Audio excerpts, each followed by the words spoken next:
So for the bumblebees, we start with a yellow ball of gum paste or fondant. I'm going to use gum paste for the sake of a tutorial just because it hardens up a little bit more quickly so I can get to drawing on the designs faster. So give me one moment and I'm going to roll this into a ball and I'm going to see if I can angle the camera down at what I'm doing here. Okay, so just roll it into a ball, and then I like to give mine a little bit of a teardrop shape or a little pinched bum, just because it's nice detail. So just pinch the bum, and that's it. Pinch the bum and just kind of pull the little tip up. Okay, so it ends up looking something like this.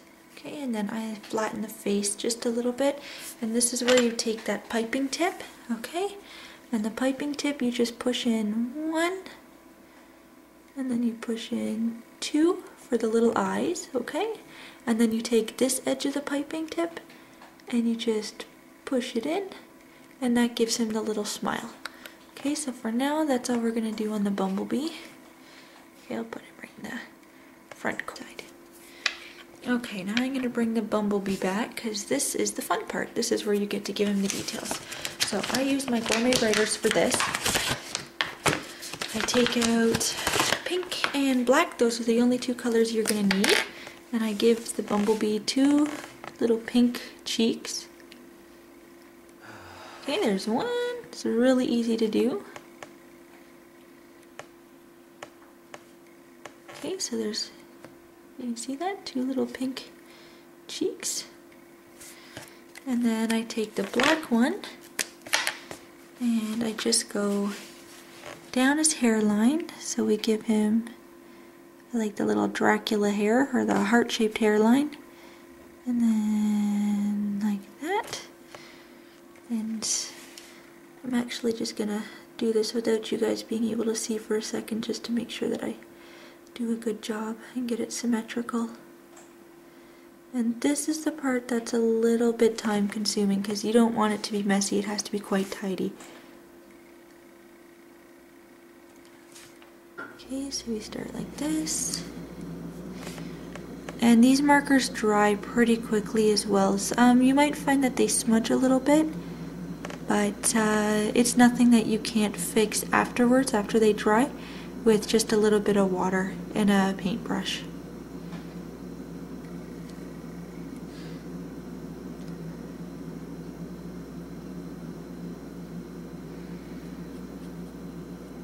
Okay, so now you can see I've just done the hairline on, and now I'm just going to make it a black stripe. And you can also see these markers, it goes on nice and thick, there's no streaks. They're really, really fantastic. They're worth every penny you pay for them. Okay, so we're just gonna draw the stripe down and around.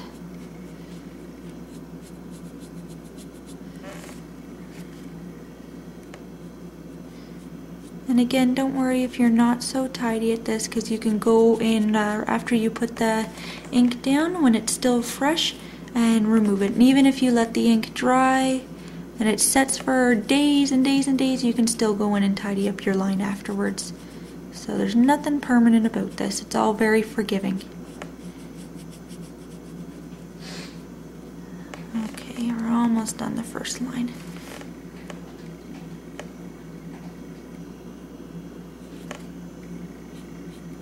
And then, sorry, this takes me a little bit of time.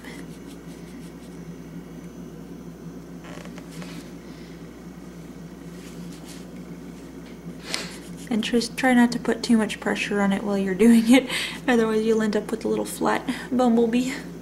Okay, so there's the first stripe on. See? Oh, beautiful. Down that side. And then second stripe, you just go a little bit farther back and do the same thing.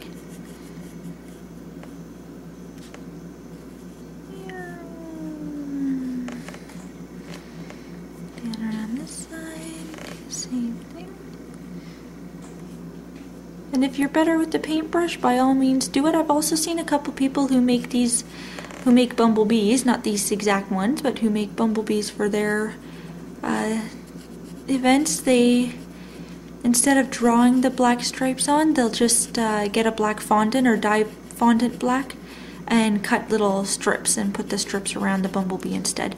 I think this looks a little neater, and it's flush to the bumblebee's body, so it doesn't look so bulky. So I still prefer drawing them on.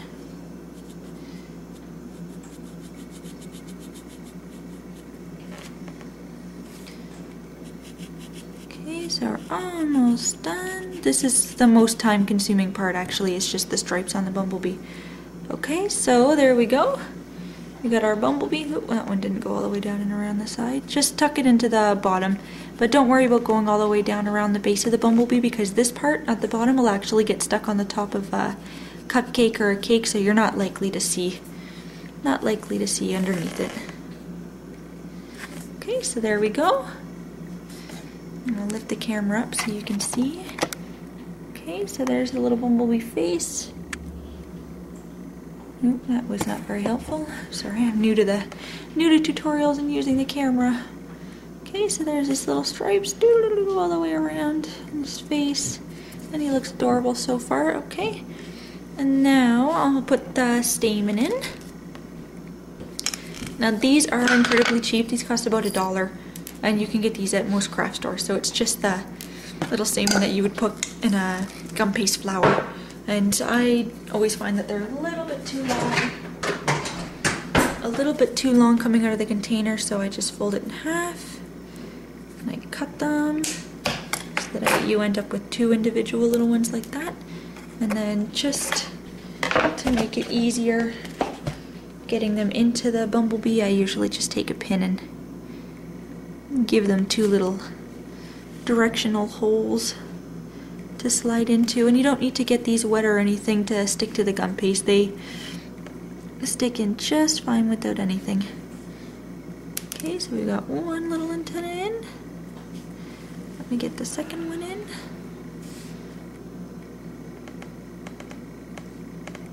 Now you can also get specialized stamen that are different colors. Okay, so there we go with this little antenna. Push that one in a little bit further. Okay, there you go. And then all you're gonna do to put the wings on the back, you're just gonna do 1 little indent and then 2 little indents. This just makes it easier for the gum paste to stick in that section. And then the gum paste, you're gonna want to make sure it's hard and dry before you put them in, and you can either slot them right into the little slots, or actually I'm going to need a little bit of glue. So glue is just water. That's all I use. I don't have anything special.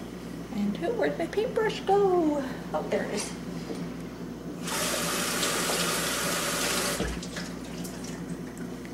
Okay, so just add a little bit of water on the back or onto the wing, and then you just slot those little guys in.